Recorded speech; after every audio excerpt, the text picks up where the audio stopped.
Hello बच्चों, कैसे हो आप लोग। उम्मीद करता हूँ आप लोग सभी स्वस्थ होंगे और घर पर रहकर हमारे साथ पढ़ाई कर रहे होंगे। मैं हूँ आपका मैथमेटिक्स मेंटर राहुल गोस्वामी। अभी तक हम मैट्रिक्स चैप्टर पढ़ चुके हैं, डिटरमिनेंट चैप्टर पढ़ चुके हैं। आज हम देखने वाले हैं उसका एप्लीकेशंस, जिसकी हम बात कर रहे थे स्टार्टिंग से ही कि कोई भी जो लीनियर इक्वेशन दी गई होती है उसको हम कैसे सॉल्व करते हैं। इसको दो तरीके से सॉल्व कर सकते हैं। एक है आपका क्रेमर्स रूल जो डिटरमिनेंट से सॉल्व होगा, और एक होता है आपका मैट्रिक्स मेथड जो आपको मैट्रिक्स की हेल्प से हम उसको सॉल्व कर सकते हैं। तो पहले मैं मैट्रिक्स मेथड आपको पढ़ाऊंगा और फिर क्रेमर्स रूल। ये आपका इंपॉर्टेंट भी है अगर मैं बोर्ड पॉइंट ऑफ व्यू से देखूं और मेन जेई मेंस और एडवांस के भी, क्योंकि बोर्ड के एग्जाम में भी आपका एक क्वेश्चन से आता ही आता है। और जेई मेंस का भी एग्ज़ाम का अगर मैं पिछले 2-3 साल का रिकॉर्ड देखूं तो जैसे अभी सितंबर में जितनी भी शिफ्ट हुए थे उसमें एक क्वेश्चन हर शिफ्ट में क्वेश्चन आया था। वैसे ही जनवरी शिफ्ट में भी हर शिफ्ट में इसका एक क्वेश्चन मिला ही था। इसके एप्लीकेशन के बेस्ड पे आपको एक क्वेश्चन मिल ही जाता है और एक क्वेश्चन भी सिंपल होता है, आपका जल्दी सॉल्व भी हो जाता है और गलती होने के चांसेस भी इसके कम होते हैं। तो अगर हम इसको अच्छे से करेंगे तो वो एक क्वेश्चन तो हमारा 100% मार्क्स देके ही जाने वाला है। तो आइए इसको देखते हैं हम। Let there be n equations with n unknowns। कोई भी n इक्वेशंस हैं जिसमें अननोन्स कितने हैं, n अननोन है। तो a11 x1 plus a12 x2 a1n xn equal to मान लीजिए b1 है। a12 x2 plus a21 a22 x2 कहाँ तक जाएगा, a2n xn मान लीजिए b2 है। ऐसे कितने अननोन है, x1 x2 x3 कितने अननोन है, n अननोन है तो xn तक गया।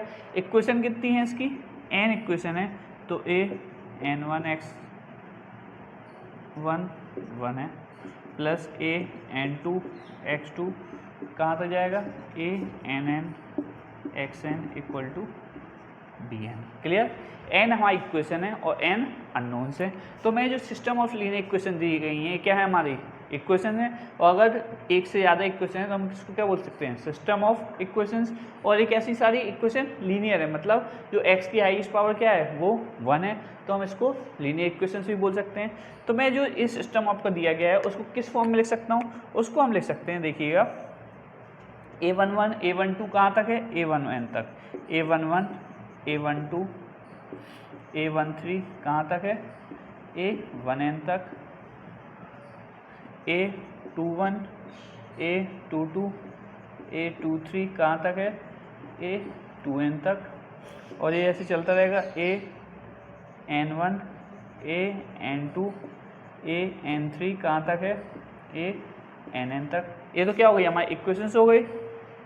और इसको किससे मल्टीप्लाई करना पड़ेगा, अगर हमें इन इक्वेशन में कन्वर्ट करना पड़ेगा। देखिए a11 का मल्टीप्लाई यहाँ से होता है, तो a11 का हम किससे मल्टीप्लाई करेंगे, x1 से। वैसे ही यहाँ पे x2, यहाँ पे x3, कहीं पे नीचे सबसे लास्ट में क्या आएगा, xn। क्लियर। और ये सब चीज़ें किसके बराबर हैं, किसके बराबर हैं, यहाँ पे दिख रहा होगा आपको, किसके, b1 b2 bn। ये हमारी बराबर है b1 b2 bn। अगर मैं एक और बीच में लिखता हूँ b3। क्लियर।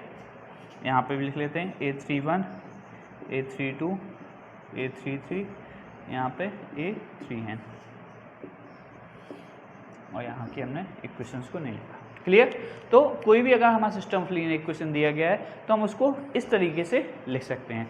तो अगर हमारी कोई भी इक्वेशन आ गई है, अगर हमने इसको बोल दें मैट्रिक्स A मैट्रिक्स है, इस मैट्रिक्स को बोल दें हम X मैट्रिक्स है, इस मैट्रिक्स को बोल दें हम B मैट्रिक्स है, तो हमने जो सिस्टम ऑफ लीनियर इक्वेशन था उसको किस फॉर्म में कन्वर्ट कर लिया, उसको हमने कन्वर्ट कर लिया AX इक्वल टू B।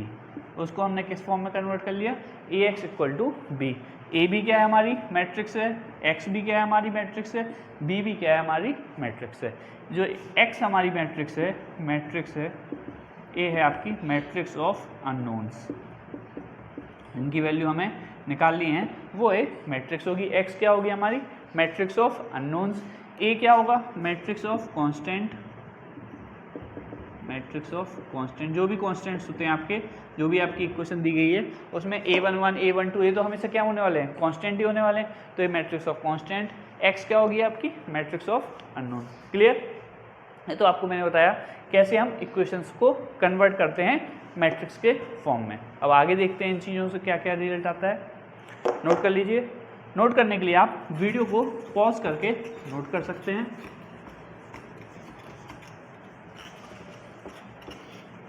पहले हम कुछ टर्म्स देख लेते हैं कि इसमें क्या क्या टर्म्स यूज़ होने वाले हैं, फिर हम आगे बढ़ेंगे कि इसको सॉल्व कैसे किया जाता है। जो मेथड है आपके क्रैमर्स मेथड और मैट्रिक्स मेथड, वो हम आपको बाद में डिस्कस करेंगे। पहले हम देख लेते हैं इसमें टर्म्स क्या क्या यूज़ होने वाले हैं। एक होता है होमोजीनियस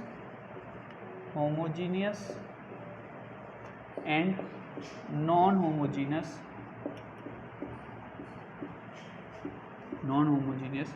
सिस्टम ऑफ इक्वेशंस। अब होमोजीनियस और नॉन होमोजीनियस क्या होता है, अगर जो हमने अभी क्या मैट्रिक्स मिली थी, हमें ax = b मिला था, हमें क्या मिला था ax = b। तो इसमें अगर इफ b जो है हमारी वो नल मैट्रिक्स है, b क्या है हमारी नल मैट्रिक्स है, o क्या है बता रहा है यहाँ पे, a 0 नहीं है o है, ये क्या बता रहा है आपको नल मैट्रिक्स। तो अगर b हमारी 0 है तो हम बोलेंगे then it is homogeneous system of equations. ये कैसा है हमारा होमोजीनियस सिस्टम ऑफ इक्वेशंस होगा अगर b हमारा 0 के o के बराबर नहीं है, b हमारा नल मैट्रिक्स b हमारा o के बराबर है, नल मैट्रिक्स है, तो हम बोलेंगे ये हमारा क्या है होमोजीनियस सिस्टम ऑफ इक्वेशन है। अगर मैं वहीं पे कहूँ कि अगर मेरा b जो है b है 0 के बराबर नहीं है, o के बराबर नहीं है, b हमारा o के बराबर नहीं है, b हमारी नल मैट्रिक्स नहीं है, तो हम बोलेंगे it is non homogeneous system of equation. ये हमारा कैसा होगा non homogeneous system of equation होगा। अगर b हमारी नल मैट्रिक्स है तो ये होमोजीनियस सिस्टम ऑफ इक्वेशन होगा, और b हमारी नल मैट्रिक्स नहीं है तो ये क्या होगी हमारी non homogeneous system of equation. Homogeneous system of equation को अलग से सॉल्व करना सीखेंगे और non homogeneous system of equations को हम अलग से सॉल्व करना सीखेंगे। क्लियर? ये हो गई आपकी होमोजीनियस और नॉन होमोजीनियस। नोट कर लीजिए, जैसा कि आपको बताया वीडियो को पॉज करके आप आराम से नोट कर सकते हैं।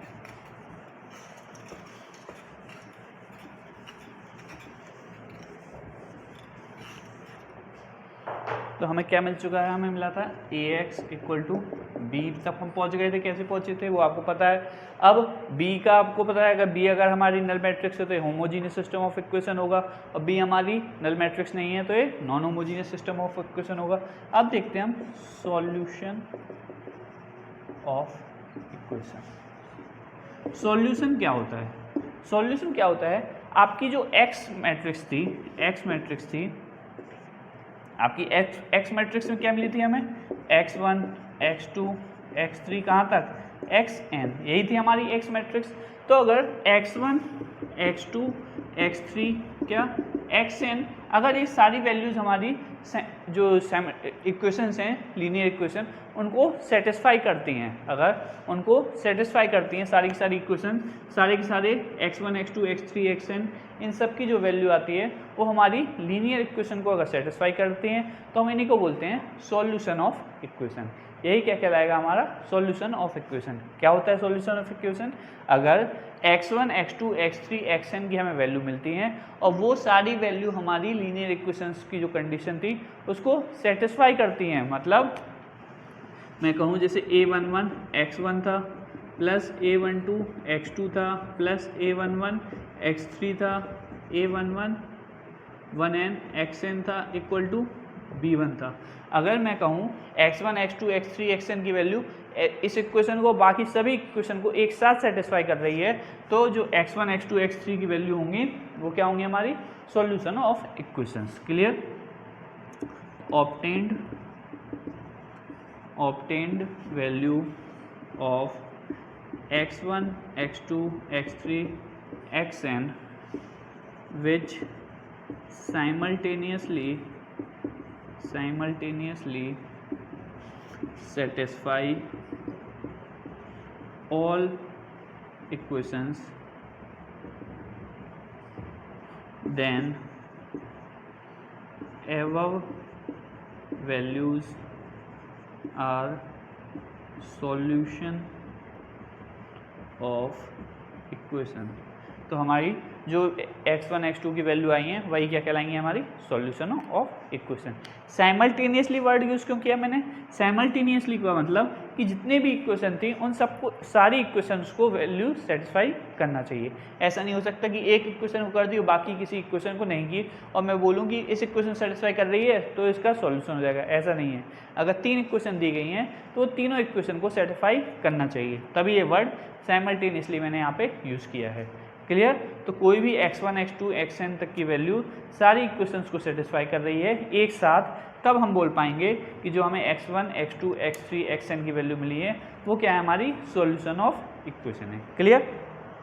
अब देखते हैं नेक्स्ट। अब एक और चीज़ रह गई इसमें, एक और वर्ड, जो एक और टर्म रह गया जिसको मैं आपको एक्सप्लेन कर देता हूँ। इसमें होता है एक कंसिस्टेंट एंड इनकंसिस्टेंट, कंसिस्टेंट और इनकंसिस्टेंट। अगर कोई भी इक्वेशन है उसके यूनिक सॉल्यूशन है, उसका क्या है, यूनिक सॉल्यूशन, या फिर infinitely many solution, infinitely many solution हैं, तो वो कैसा सिस्टम होगा, कंसिस्टेंट सिस्टम होगा। वो इक्वेशंस कैसे होंगी, कंसिस्टेंट होगी। कंसिस्टेंट का मतलब आप तो ये याद रखिए कि हमें सॉल्यूशन का एक, जो हमें इक्वेशन है उसका सॉल्यूशन मिल रहा है। अब वो 1 है, 2 है, 3 है, 4 है, 5 है, उससे हमें दिमाग नहीं लगाना। अगर एक भी सॉल्यूशन मिल गया तो हम बोल देंगे सिस्टम कैसा है, हमारा कंसिस्टेंट है। क्लियर? और हमें एक भी सॉल्यूशन नहीं मिल रहा है तो वो होगा इनकंसिस्टेंट। अगर हमें एक भी सॉल्यूशन नहीं मिल रहा है तो कैसा होगा, इनकंसिस्टेंट। तो इनकंसिस्टेंट अगर सिस्टम दिया गया है तो उसका मतलब कैसा होगा, नो सॉल्यूशन, मतलब उसका सॉल्यूशन ही नहीं है। अगर हमें पता है कि इसका एक सॉल्यूशन एग्जिस्ट करता है, एटलीस्ट एक भी कर रहा है, तो वो क्या होगा, कंसिस्टेंट। 1 करे, 2 करे, 3 करे, इनफाइनाइट कितने भी सॉल्यूशन एग्जिस्ट करें, अगर उसका सॉल्यूशन एग्जिस्ट करता है तो वो होगा कंसिस्टेंट। अगर उसका सॉल्यूशन एग्जिस्ट नहीं करता है तो उसको बोलेंगे हम, अगर उसका नो सॉल्यूशन है तो उसको बोलेंगे हम इनकंसिस्टेंट। क्लियर? तो कंसिस्टेंट और इनकंसिस्टेंट में बहुत बच्चों को कन्फ्यूजन होता है, तो इस सिंपल सा कंसेप्ट याद रखिएगा। अगर अगर इक्वेशंस का सॉल्यूशन एग्जिस्ट कर रहा है, 1 है, 2 है, 3 है, 4 है, इनफाइनाइट कितने भी हैं, तो क्या होगा, कंसिस्टेंट है। अगर उसका सॉल्यूशन एग्जिस्ट नहीं कर रहा है तो वो क्या होगा, इनकंसिस्टेंट। क्लियर? नोट कर लीजिए और इसको थोड़ा एक बॉक्स में बना लीजिएगा। क्लियर? एक बॉक्स में बना लीजिएगा और इंपॉर्टेंट मार्क करके नोट लिख लीजिएगा कि आप जब भी कॉपी खोलें, अपने नोट्स खोलें, तो इस चीज़ को जरूर रिवाइज करें, क्योंकि जितने बार देखेंगे उतने बार आपके दिमाग में फीड हो जाएगी चीज़, और जब आप प्रॉब्लम सॉल्व करेंगे तो जैसे ही आप कंसिस्टेंट देखिएगा तो आपको पता चल जाएगा इसका सॉल्यूशन एग्जिस्ट करता है। अब वो एक सॉल्यूशन है, 2 सॉल्यूशन, इनफाइनाइट सॉल्यूशन है, गिवन आपके जो प्रॉब्लम होगी उसमें दिया रहेगा। क्लियर? नोट करिए।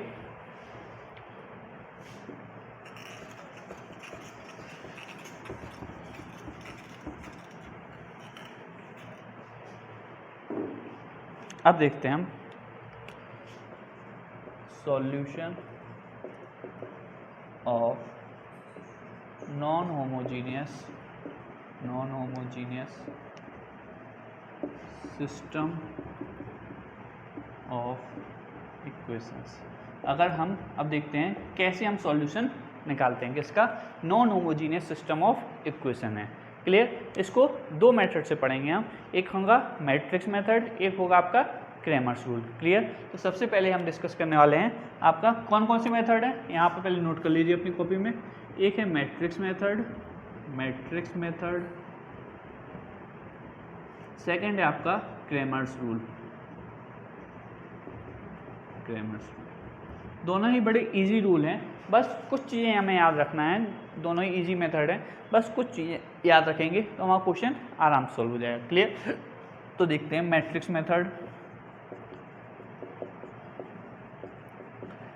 मेथड में आपको 3/3 की मैट्रिक्स लेके एक सिस्टम लेके 3/3 का, उसके हेल्प से आपको समझाता हूँ। क्लियर?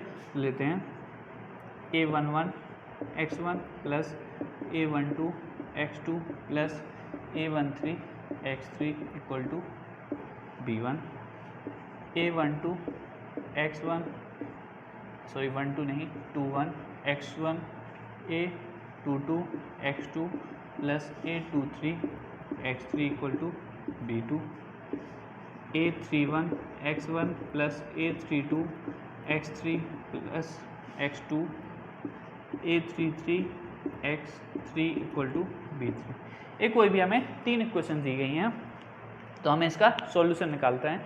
किस मेथड से देख रहे हैं हम? मैट्रिक्स मेथड से।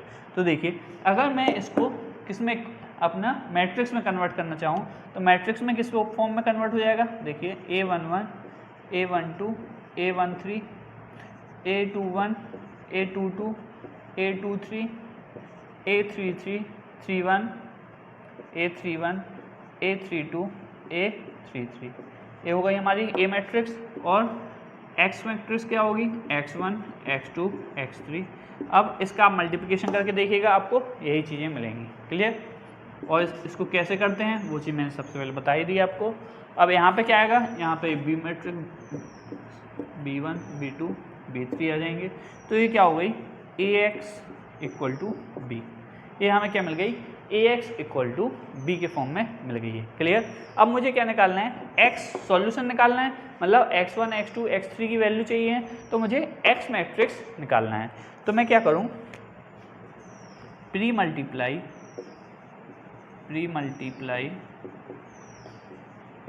By A inverse. मैं क्या करूं? प्री मल्टीप्लाई कर दूं किसका? A इनवर्स का। तो करता हूं A inverse into A x equal to A inverse B, यही होगा। अब A इनवर्स इंटू A पता है हमें, अगर A और B एक दूसरे के इनवर्स हैं तो A B क्या होता है? आइडेंटिटी मैट्रिक्स मिलता है। तो I x equal to A inverse B, और X मैट्रिक्स का इस आइडेंटिटी मैट्रिक्स और किसी भी मैट्रिक्स का मल्टीप्लाई करते हैं हमें क्या मिलता है? सेम वही चीज़ मिल जाती है। तो यहाँ पे X इक्वल टू क्या मिल गया हमें? A inverse B। X matrix X क्या मिला हमें? A inverse B। क्लियर? तो हमें X की वैल्यू क्या मिल चुकी है? देखिए X की वैल्यू मिल चुकी है हमें A इनवर्स B। अब अगर हमें X मैट्रिक्स निकालना है तो हम A इनवर्स निकालेंगे, उसका मल्टीप्लाई कैसे कर देंगे? हम B मैट्रिक्स से कर देंगे, तो हमें A मैट्रिक्स मिल जाएगी। क्लियर? अब देखिए X equal to A inverse क्या होता है? 1 upon determinant value of A into adjoint of A into B, यही होता है। X इक्वल टू क्या होता है? 1 upon determinant of A adjoint of A into B। अब ये तो हो गया आपका X सॉल्यूशन, आप निकाल लेंगे। क्लियर? अब क्या होता है? अब आपने जब हम मैट्रिक्स का इन्वर्स निकालना सिखा रहे थे आपको, तो आपको बताया था कि मैट्रिक्स का इन्वर्स हमेशा एग्जिस्ट नहीं करता है। मैट्रिक्स का इन्वर्स कब एग्जिस्ट करेगा? मैट्रिक्स का इन्वर्स सिर्फ तब एग्जिस्ट करता है जब हमारी मैट्रिक्स क्या हो? नॉन सिंगुलर हो। अगर हमारी मैट्रिक्स कैसी हो? Non singular. तो अगर हमें चेक करना है कि X हमारा एग्जिस्ट कर रहा है या नहीं कर रहा है, तो सबसे पहले हम क्या करेंगे? इसका चेक करेंगे कि सिंगुलर है या फिर नॉन सिंगुलर है। क्लियर? तो नॉन सिंगुलर और सिंगुलर के लिए क्या करते थे? नॉन सिंगुलर और सिंगुलर के लिए हम चेक करते थे कि हमारी मैट्रिक्स जो है उसकी डिटर्मिनेंट वैल्यू क्या आ रही है, उसकी डिटर्मिनेंट वैल्यू क्या आ रही है। डिटर्मिनेंट वैल्यू जो आएगी उसके बेस पर डिपेंड करेगा। अगर डिटर्मिनेंट वैल्यू क्या हो गई? 0 हो गई, तो मैट्रिक्स हमारी सिंगुलर हो जाएगी और A इनवर्स हमारा एग्जिस्ट नहीं करेगा। तब हम देखेंगे कि हमारा सॉल्यूशन कैसा है? कंसिस्टेंट है, इनकंसिस्टेंट है, और कंसिस्टेंट है तो यूनिक सॉल्यूशन है या फिर इनफाइनाइट सॉल्यूशन है। तो उसके लिए सबसे पहले हम क्या कैलकुलेट करेंगे? Determinant value of A। हम क्या कैलकुलेट करेंगे? Determinant value of A। Calculate determinant value of A आप कैलकुलेट कीजिए। अब देखिए इसमें अगर सबसे पहले डिटर्मिनेंट वैल्यू ऑफ A 0 के बराबर नहीं आती है, अगर डिटर्मिनेंट वैल्यू ऑफ A 0 के बराबर नहीं आती, इसका मतलब A इनवर्स एग्जिस्ट करेगा। A इनवर्स क्या करेगा? एग्जिस्ट करेगा, बिल्कुल करेगा। और A भी आपको पता है कि A इनवर्स क्या होता है? एक यूनिक सॉल्यूशन होता है, मतलब यूनिक होता है। किसी मैट्रिक्स का इनवर्स क्या होता है? यूनिक होता है। तो हमारा ए इनवर्स क्या होगा, यूनिक, बी पहले ही से यूनिक होगा। तो अगर डिटरमिनेंट वैल्यू ऑफ ए 0 नहीं है मतलब ए इनवर्स एग्जिस्ट कर रहा है, मतलब इसका क्या होगा, यूनिक सॉल्यूशन। इसका मतलब क्या होगा, यूनिक सॉल्यूशन। और आपको बताया था अगर एक सॉल्यूशन भी एग्जिस्ट कर जाता है तो सिस्टम कैसा हो जाता है, कंसिस्टेंट। तो सिस्टम कैसा हो जाता है आपका, कंसिस्टेंट। क्लियर। तो डिटरमिनेंट वैल्यू ऑफ ए अगर 0 नहीं है तो मतलब मैट्रिक्स कैसी थी हमारी, नॉन सिंगुलर, मतलब इसका ए इनवर्स एग्जिस्ट करेगा। ए इनवर्स एग्जिस्ट करेगा मतलब यूनिक सॉल्यूशन। और अगर एक सॉल्यूशन भी है तो हम बोल देंगे हमारा सिस्टम कैसा है, कंसिस्टेंट। क्लियर। अब दूसरी तरफ चलते हैं। यहाँ पे देखा हमने कि डिटरमिनेंट वैल्यू ऑफ ए क्या हो गई, 0 हो गई। डिटरमिनेंट वैल्यू क्या हो गई आपकी, 0। अब यहाँ पे दो केस बनेंगे। अगर हमारा डिटरमिनेंट क्या होता है, 0 मिल जाता है। क्लियर। फिर हम निकालेंगे adjoint of A into B calculate करेंगे। हम क्या कैलकुलेट करेंगे फिर, adjoint of A into B calculate करेंगे। Adjoint of A into B calculate करेंगे। क्लियर। फिर हम क्या कैलकुलेट करेंगे, adjoint of A into B. सबसे पहले क्या कैलकुलेट करना है, आपको बताया कि आप determinant value of A calculate करिए। अगर डिटरमिनेंट वैल्यू ऑफ ए 0 के बराबर नहीं है तो हमारा यूनिक सॉल्यूशन होगा और इसका इन्वर्स एग्जिस्ट करेगा और हमें सिस्टम कैसा मिलेगा, कंसिस्टेंट। क्लियर। अगर डिटरमिनेंट वैल्यू ऑफ ए क्या हो गई, 0 हो गई। अब इन्वर्स तो एग्जिस्ट कर नहीं सकता, मतलब अब क्या निकालना पड़ेगा हमें, adjoint of A into B. अब क्या निकालेंगे हम, adjoint of A into B. और ए भी अगर 0 आ जाता है, ए भी अगर 0 आ जाता है तो हम बोलेंगे ये क्या है, फिर कंसिस्टेंट है, कंसिस्टेंट है। और क्या है, infinitely many solution, infinite many solution, infinite many solution. अगर हमारा adjoint of A into B भी हमारा 0 के बराबर आ जाता है तो हम बोलेंगे इनफाइनाइटली मैनी सॉल्यूशन। क्लियर, दिख रहा है आराम से। तो adjoint of A into B निकाला और ए भी हमारा 0 के बराबर आ गया तो ये क्या होगा, कंसिस्टेंट होगा और इनफाइनाइट मैनी सॉल्यूशन होंगे। और अगर adjoint of A into B निकाला और ये 0 के बराबर नहीं आया, अगर ये 0 के बराबर नहीं आया तो हम बोलेंगे यहाँ पे इनकंसिस्टेंट, इनकंसिस्टेंट, और बोलेंगे नो सॉल्यूशन। और क्या बोल देंगे हम, नो सॉल्यूशन।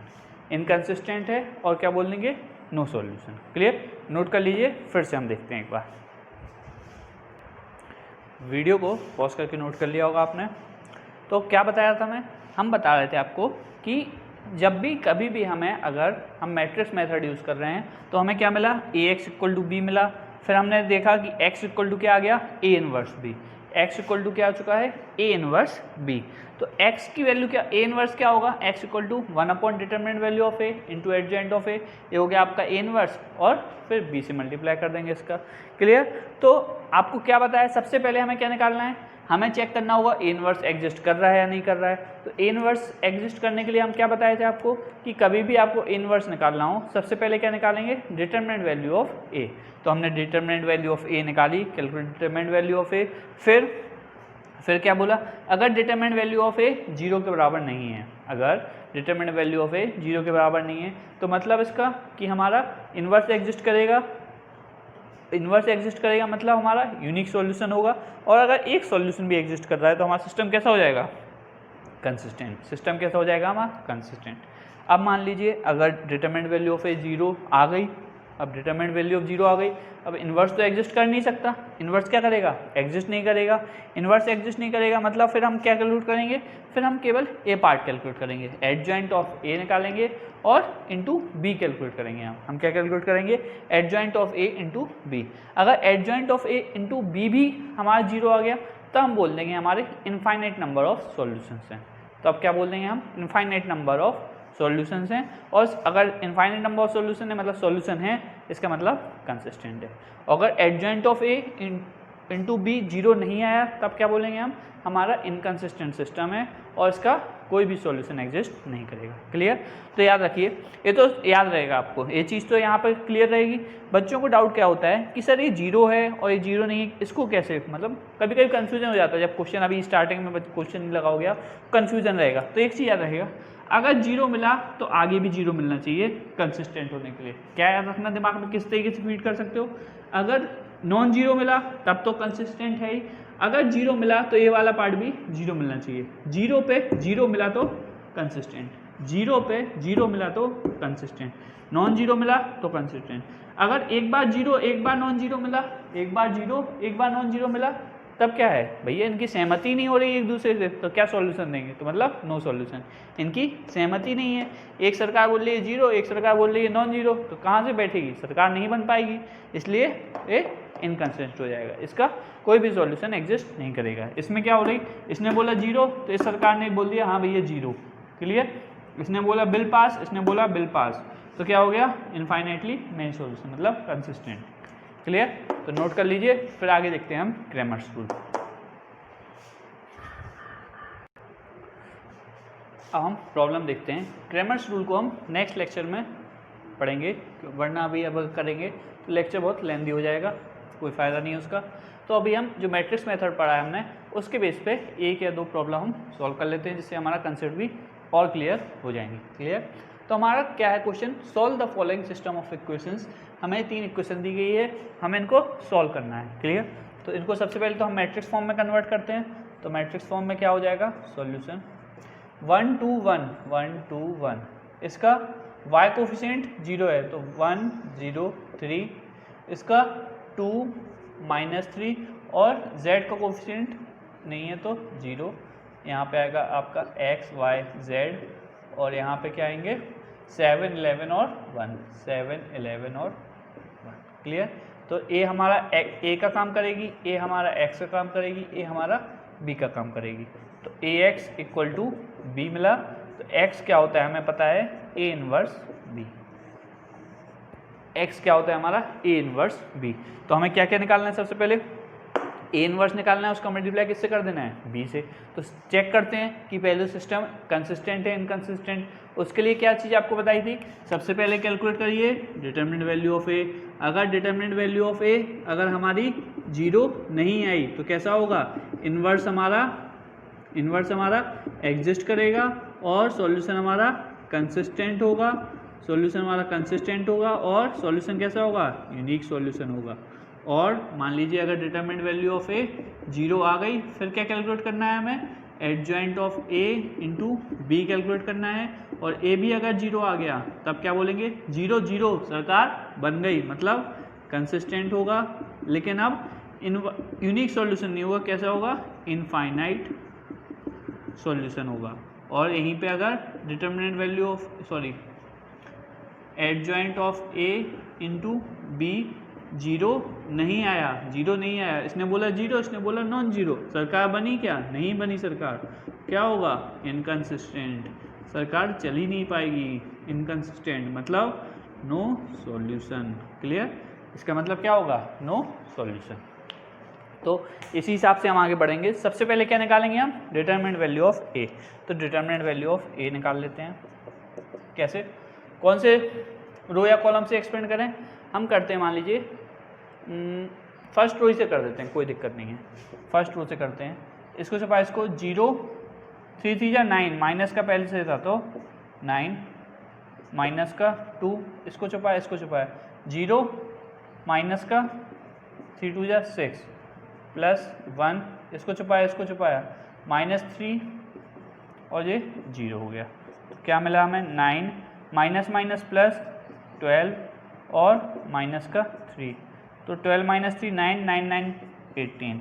तो हमारा डिटरमिनेंट वैल्यू ऑफ a क्या आया, 18। डिटरमिनेंट वैल्यू क्या आया, 18, मतलब a 0 के बराबर नहीं है, इसका मतलब इन्वर्स एग्जिस्ट करेगा, इन्वर्स एग्जिस्ट करेगा मतलब कंसिस्टेंट होगा, मतलब यूनिक सॉल्यूशन।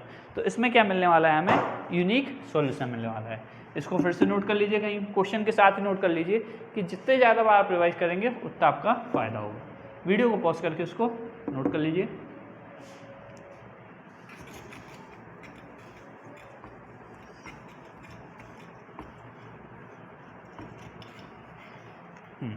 तो हमारा डिटरमिनेंट वैल्यू ऑफ a आ चुकी है 18।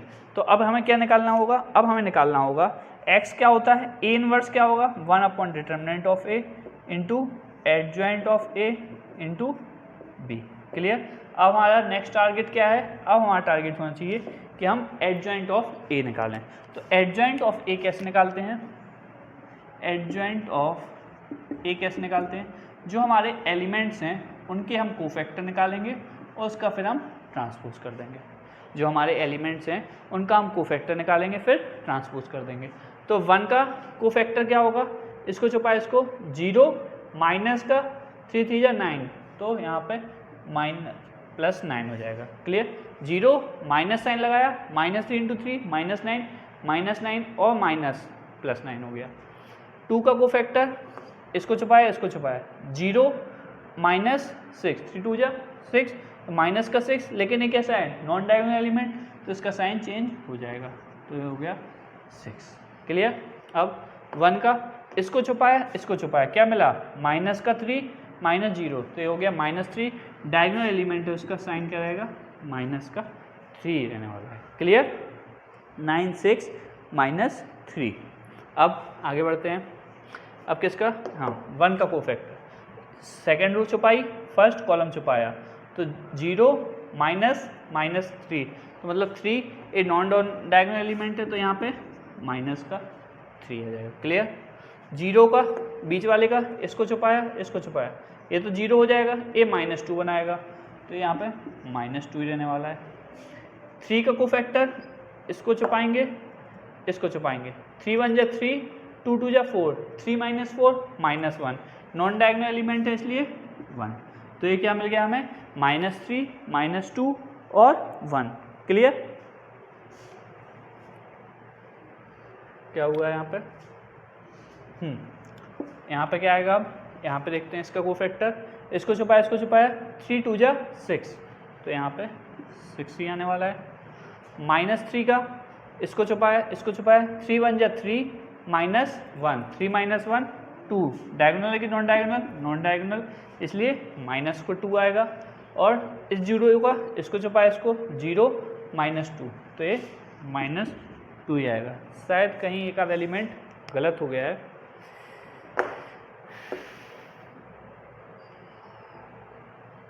यहाँ पे देखिए, अगर मैं इस एलिमेंट की बात करूँ इस 3 के लिए, इसको छुपाया -3 का -3 और -4 -7, और नॉन डायगोनल एलिमेंट था इसलिए यहाँ पर 7 आएगा। क्लियर, तो यहाँ पे आपका एडजॉइंट ऑफ ए आ चुका है, जो है 9 6 -3 -2 7 6 -2 -2। क्लियर, 6 -2 -2। तो अब एडजॉइंट ऑफ ए निकाल लेते हैं। एडजॉइंट ऑफ ए क्या होगा, एडजॉइंट ऑफ ए इसका ट्रांसपोज कर देंगे, ट्रांसपोज करिए, तो 9 6 -3 -2 7 6 -2 -2। क्लियर, यही होगा ट्रांसपोज। 9 6 -3 फर्स्ट रो में थे, फर्स्ट कॉलम में आ गए 9 6 -3 -2 7 -3 -2 7 6 -2 -2 6 -2 -2। क्लियर, इसको हम नोट कर लेते हैं, इसको ऊपर नोट कर लेते हैं, जगह की प्रॉब्लम इसलिए। तो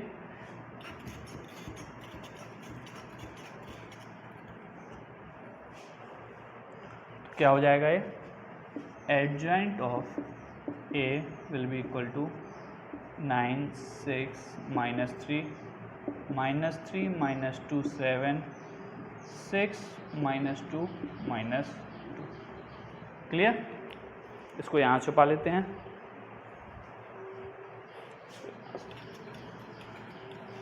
एडजॉइंट ऑफ ए मिल चुका है। अब हमें एक्स क्या था, हमारा एक्स मैट्रिक्स निकालनी थी, तो एक्स मैट्रिक्स क्या होगा, 1 upon determinant of A, adjoint of A into B.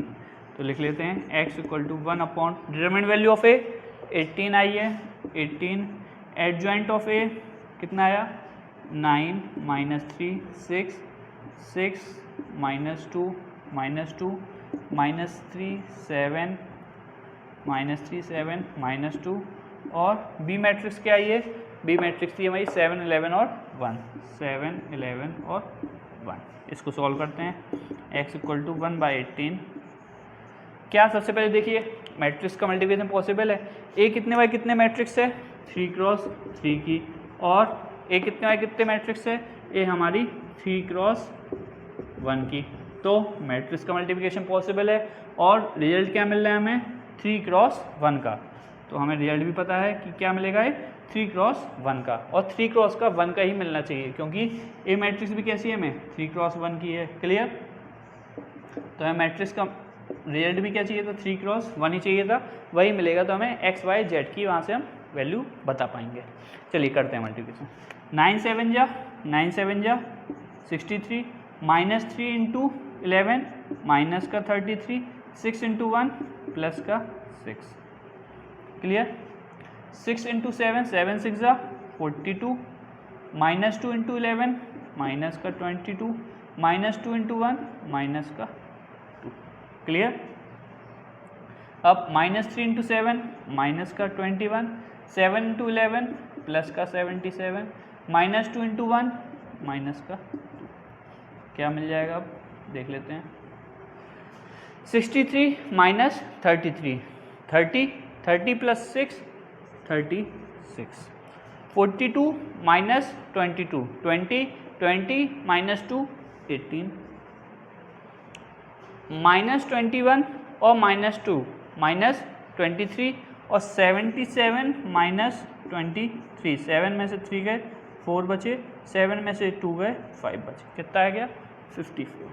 तो ये आ गया हमारा 54। क्लियर? ये क्या है अब यहाँ पे मैट्रिक्स है तो अंदर हम जा सकते हैं। एक्स मैट्रिक्स किसके बराबर थी हमारी एक्स वाई जेड के बराबर थी, तो हम यहाँ पे एक्स वाई जेड लिख देते हैं। यहाँ पे 18 अंदर जाएगा तो क्या डिवाइड में डिवाइड कर देगा। 36 divide by 18 2 18 divide by 18 1 54 divide by 18 3। तो हमें ये मैट्रिक्स मिल गई एक्स वाई जेड। वो क्या होगी 2 1 3।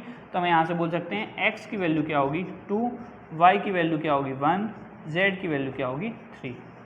क्लियर? हमें एक्स वाई जेड की वैल्यू मिल गई। एक्स की वैल्यू आई हमारी 2, वाई की वैल्यू आई हमारी 1 और जेड की वैल्यू आई 3। क्लियर? नोट कर लीजिए, फिर मैं एक बार आपको फिर से बता देता हूँ। पहले नोट कर लीजिए तो थोड़ा दिमाग में फीड भी हो जाएंगी चीज़ें कैसी हैं। वीडियो को पॉज करिए, पॉज इट। आई थिंक आप सब ने नोट कर लिया होगा। ईमानदारी से नोट करते जाइएगा, क्योंकि जब आप रिवाइज करेंगे ना तो आप फिर से वीडियो नहीं देखेंगे या फिर कोई कहीं पे भी आपको वीडियो लेक्चर नहीं मिलेगा। तो आपको क्या करना है, हम जब पढ़ रहे हैं तभी नोट बनाते जाएं तो अच्छा होगा, क्योंकि जब हम खुद के बनाए हुए नोट से रिवाइज करते हैं ना तो चीज़ें ज़्यादा समझ में आती हैं। समझ में आता है कि हमने ये चीज़ क्यों लिखी थी, और आपको कोई भी पॉइंट हो तो आप अपनी कॉपी की साइड में भी नोट करते जाइएगा, क्योंकि जब रिवीजन करें तो वो चीज़ आपको पता चल जाएगी मैंने क्यों लिखी थी, रिलेट कर पाएंगे आप इजीली। तो देखते हैं, स्टार्टिंग से देखते हैं क्या किया है हमने। हमारे पास एक क्वेश्चन थी, इसको सॉल्व करना था, तो हमने इसको मैट्रिक्स मेथड में बनाया, तो हमें मिल गई A X equal to B. तो एक्स इक्वल टू हो गया ए इनवर्स बी। तो हमने X equal to A inverse B को सॉल्व करना सीखा है। सबसे पहले क्या देखते हैं हम कि इसका सॉल्यूशन कैसा होगा। तो उसके लिए हमने डिटरमिनेंट वैल्यू ऑफ ए निकाली, वो आई 18। डिटरमिनेंट वैल्यू ऑफ ए 0 नहीं है, मतलब इसका इन्वर्स एग्जिस्ट करेगा, मतलब कि सॉल्यूशन क्या होगा कंसिस्टेंट होगा। तो हमने ठीक है कहा कि सॉल्यूशन कंसिस्टेंट होगा, इन्वर्स एग्जिस्ट करेगा। तो एडजॉइंट ऑफ ए निकाला। एडजॉइंट ऑफ ए निकालने के लिए सबसे पहले कोफैक्टर निकाले, फिर कोफैक्टर्स का हमने क्या कर दिया ट्रांसपोज कर दिया। कोफैक्टर का ट्रांसपोज किया तो हमें एडजॉइंट ऑफ ए मिल गई। फिर एक्स इक्वल टू क्या आया था 1 upon determinant value of A adjoint of A into B. तो हमने adjoint of A into B का मल्टीप्लाई किया तो हमें ये चीज़ मिली। फिर हमने यहाँ पे 1 अपॉन 18 से डिवाइड कर दिया अंदर, तो हमें एक्स वाई जेड थी जो 2 1 3 मिल गए। तो हमने यहाँ से बोला X equal to 2, Y equal to 1 और जेड इक्वल टू 3 मिला। क्लियर? देखते हैं एक और क्वेश्चन देखते हैं हम। हाँ, नेक्स्ट क्वेश्चन देखते हैं। क्वेश्चन कह रहा है show that the following system of equation is inconsistent. हमें दिखाना है, शो करना है कि सिस्टम ऑफ इक्वेशन कैसा है इनकंसिस्टेंट। तो इनकंसिस्टेंट के लिए तो एक ही स्कीम है, कोई दिक्कत ही नहीं कि डिटरमिनेंट वैल्यू ऑफ ए क्या होना चाहिए 0 होना चाहिए, और उसके बाद adjoint of A into B क्या होना चाहिए नॉन जीरो, मतलब सरकार इनकी नहीं बननी चाहिए। एक कह रहा है 0, एक कह रहा है नॉन जीरो। तो बस यही चीज़ हमें शो कर देना है। सबसे पहले क्या बना लेते हैं, मैट्रिक्स बना लेते हैं 2 4 6 1 2 3 1 1 3। फिर यहाँ पर लिखो एक्स वाई जेड। यहाँ पर क्या लिखें, यहाँ पर लिख दो सर 8 5 और 4। बिल्कुल आपने कहा और हमने लिख दिया, आपकी बात तो माननी पड़ेगी। अब इसको बोल दिए, चलो आप बोल रहे हो तो इसको ए भी बोल देते हैं, इसको एक्स भी बोल देते हैं, इसको बी भी बोल देते हैं। ठीक है, आपकी ये बात भी मानी, तो ये हो गया ए एक्स इक्वल टू बी। तो अब क्या सबसे पहले डिटरमिनेंट वैल्यू ऑफ ए निकालना है, तो डिटरमिनेंट वैल्यू ऑफ ए भी निकाल लेते हैं। चलो आपकी ये बात भी मान लेते हैं। हम करते हैं फर्स्ट कॉलम से एक्स पेंट 2, 3 2 या 6 माइनस 3 हो गया, फिर ये 1 आ गया भैया माइनस का 1, 4 3 जा 12 माइनस का 6, ठीक है, प्लस का 1, 4 3 जा 12 माइनस 12, 12 माइनस 12, ठीक है, ये तो और अच्छा हुआ। 3 2 जा 6, 12 माइनस 6 6 माइनस का 6 प्लस 0, तो ये कितना हो गया 0। डिटरमिनेंट वैल्यू ऑफ ए 0 आ गई। चलो एक काम तो हो गया, डिटरमिनेंट वैल्यू ऑफ ए क्या आ गई 0 आ गई। अब हमें शो करना है कि adjoint of A into B क्या होना चाहिए नॉन जीरो। तो इसके लिए सबसे पहले एडजॉइंट ऑफ बी ए निकाल लेते हैं।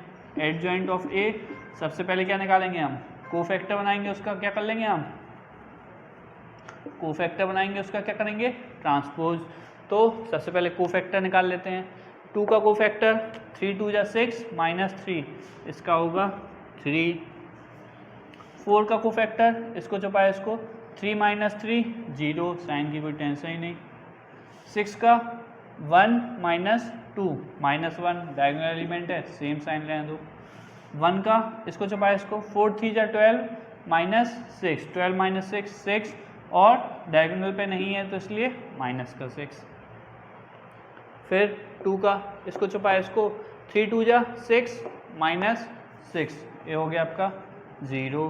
3 0 माइनस 1 और माइनस 6 0 और माइनस 6 तो 0 और क्या मिला, भाई मिला ही कहाँ है 3 यहाँ पे इसको छुपाया, इसको छुपाया, क्या हो गया 2 माइनस 4 माइनस का 2, डायगोनल एलिमेंट नहीं है तो इसलिए साइन चेंज हो जाएगा 2। अब इसको छुपाया, इसको 4 3 जा 12 माइनस 12, ए भी 0। फिर अब क्या बचा, इसको छुपाया, इसको बचाया 3 2 जा 6 माइनस 6, ए भी 0, बहुत 0 आए हैं, बहुत अच्छा है, अच्छी बात है। इसका 2 2 जा 4 माइनस 4, ए भी 0। हुआ क्या, कहीं गलती तो नहीं हो गई, एक बार देखिएगा, शायद गलती नहीं हुई है, वैसे तो बहुत सारे 0 दिख रहे हैं इसलिए थोड़ा गलती लग रही थी। चलिए अब x इक्वल टू क्या आने वाला है, सॉरी x इक्वल टू करना ही नहीं है, क्या निकालना है adjoint of a into B. तो adjoint of a into B, तो एडजॉइंट ऑफ a इसका ट्रांसपोज, चलिए ट्रांसपोज कर लेते हैं। क्या होगा 3 माइनस 6 0, और ये तो सेकंड कॉलम 0 है तो मतलब सेकंड रो 0 हो गई। थर्ड माइनस 1 2 0 माइनस 1 2 0, सही हुआ है transpose. 3 0 minus 1 3 0 minus 1 minus 6 0 2 minus 6 0 2 0 0 0 0 0 0, ठीक है। चलिए जितने ज़्यादा 0 उतना ही काम हमारा आसान, उतना ही काम हमारा आसान, क्योंकि कैलकुलेशन थोड़ी कम हो जाएगी, अच्छी बात है। करते हैं मल्टीप्लाई। 3 8 3 जा 24 माइनस 6 इंटू 5, 6 5 जा 30 माइनस का 30, और 0 का मल्टीप्लाई दो, कुछ भी कर लो। फिर 8 इंटू 0 0, 0 इंटू 5 0, ये तो 0 ही होने वाला है, ठीक है। माइनस 1 इंटू 8 माइनस 8, 5 2 जा 10 प्लस का 10, तो ये क्या आ गया माइनस 6 0 और 2, माइनस 6 और 0 और 2। क्या adjoint of A into B 0 मिला, बिल्कुल नहीं, ये तो कतई 0 के बराबर नहीं है, कहीं से कहीं तक 0 मतलब हमारा नल मैट्रिक्स के बराबर नहीं आया। नल मैट्रिक्स के बराबर नहीं आया मतलब ये हमारा 0 नहीं हुआ।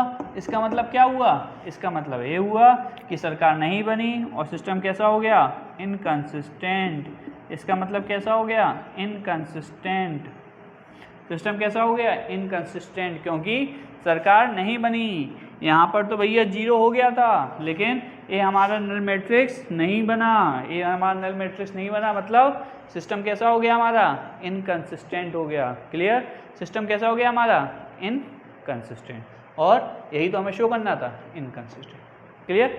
नेक्स्ट लेक्चर में हम देखेंगे कि जो हमने अभी हमने मैट्रिक्स मेथड पढ़ा है, नेक्स्ट लेक्चर में हम क्रैमर्स रूल पढ़ेंगे और उसके भी और क्वेश्चन भी सॉल्व करेंगे। Clear, note it down. Thank you.